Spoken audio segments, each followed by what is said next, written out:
అగ్ని పరీక్ష షోలోని క్యాండిడేట్స్ ని ఏ విధంగా సెలెక్ట్ చేస్తున్నారండి? సో నాకైతే కన్ఫ్యూజన్ లో ఉంది. మీకేమైనా క్లారిటీ ఉంటే కామెంట్ చేసి చెప్పండి. ఎందుకంటే వాళ్ళు ఏజ్ ఫ్యాక్టర్ విధంగా చూసుకుంటున్నారా? అలాంటప్పుడు శ్రేయకి జనిత్ కి అది వర్తించాలి కదా, మెచ్యూరిటీ లెవెల్ ఇద్దరికి ఒకటే ఉన్నప్పుడు. లేదు అంటే లైఫ్ లో ఉన్న ప్రాబ్లమ్స్ ని బట్టి తీసుకుంటున్నారా? ప్రతి ఒక్కరికి ప్రాబ్లమ్స్ ఉంటున్నాయి. సో అక్కడ అనుష గారు తన ప్రాబ్లమ్ చెప్పి అంత గట్టిగా ఏడ్చేసరికి ఆమెను తీసేసుకున్నారా? జనిత్ కూడా అలాంటి ప్రాబ్లమ్స్ ఉన్నాయి, ఇంకా చాలా మంది కూడా చాలా చాలా ప్రాబ్లమ్స్ ఉన్నాయి. సో దాన్ని ఎక్కడ ఐడెంటిఫై చేయలేదే. లేదంటే ప్రొయాక్టివ్నెస్ గా ఉన్నాను తీసుకుంటున్నారా? అసలు లేదండి, ఎవరిని ఎలాంటి వాళ్ళని తీసుకుంటున్నారు? ఒక్కొక్క క్యాండిడేట్ ని బట్టి ఒక్కొక్క రూల్ మార్చేస్తున్నారు. సో ఇది జడ్జెస్ కైనా క్లారిటీ ఉందా లేదా? ఎలా పడితే అలా తీసేసుకుంటున్నారు.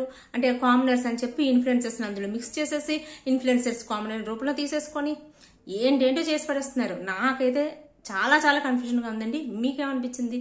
సో మీకు కూడా ఇలాగే ఉందా? లేదంటే ఏదైనా క్లారిటీ ఉంటే నాకు కామెంట్ చేసి చెప్పండి.